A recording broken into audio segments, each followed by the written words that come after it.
अब समुद्र के बीचों बीच भी टोल टैक्स देना पड़ सकता है। जी हां, दुनिया के सबसे महत्वपूर्ण समुद्री रास्ते स्ट्रेट ऑफ हॉर्मूज में ईरान अब जहाजों से पैसा वसूलने की तैयारी कर रहा है। अगर ये कानून बन जाता है तो पूरी दुनिया में पेट्रोल और डीजल की कीमतें आसमान छू सकती हैं। आखिर ईरान ऐसा क्यों कर रहा है और भारत पर इसका क्या असर होगा, चलिए जानते हैं।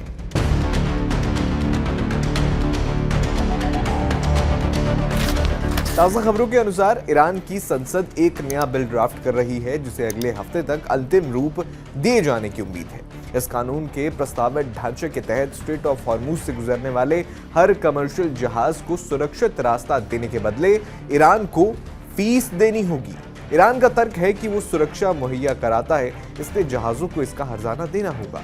रिपोर्ट्स बताती हैं कि कुछ जहाजों से तो $2 मिलियन तक की मांग की गई है। स्ट्रेट ऑफ हॉर्मूज दुनिया का सबसे महत्वपूर्ण ऑयल चौक पॉइंट है। 2025 के आंकड़ों के मुताबिक दुनिया का लगभग 25% समुद्री तेल व्यापार और 20% LNG इसी संकरे रास्ते से होकर गुजरता है। हर दिन यहां से करीब 20 मिलियन बैरल कच्चा तेल निकलता है। अगर यहां टोल टैक्स लागू होता है तो शिपिंग और इंश्योरेंस का खर्च बढ़ जाएगा, जिससे ग्लोबल इकोनॉमी पर भी बोझ पड़ेगा। हालांकि अच्छी खबर यह है कि ईरान के विदेश मंत्री ने संकेत दिए हैं कि भारत जैसे दोस्त देशों को प्राथमिकता दी जा सकती है, लेकिन भारत के शिपिंग मंत्रालय ने साफ किया है कि अंतर्राष्ट्रीय नियमों के मुताबिक किसी भी देश को ऐसे रास्ते पर टैक्स लगाने का हक नहीं है।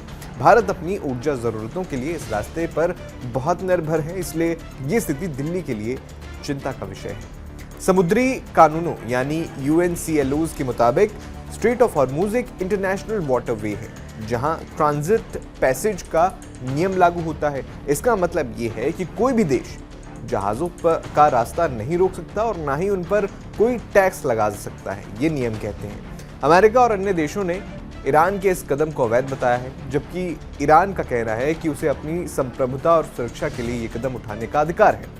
ईरान के इस कदम से क्या भारत में पेट्रोल के दाम बढ़ेंगे? आपको क्या लगता है? अपनी राय हमें कमेंट बॉक्स में ज़रूर बताइएगा और इसी तरह की जानकारी के लिए फॉलो जरूर करें।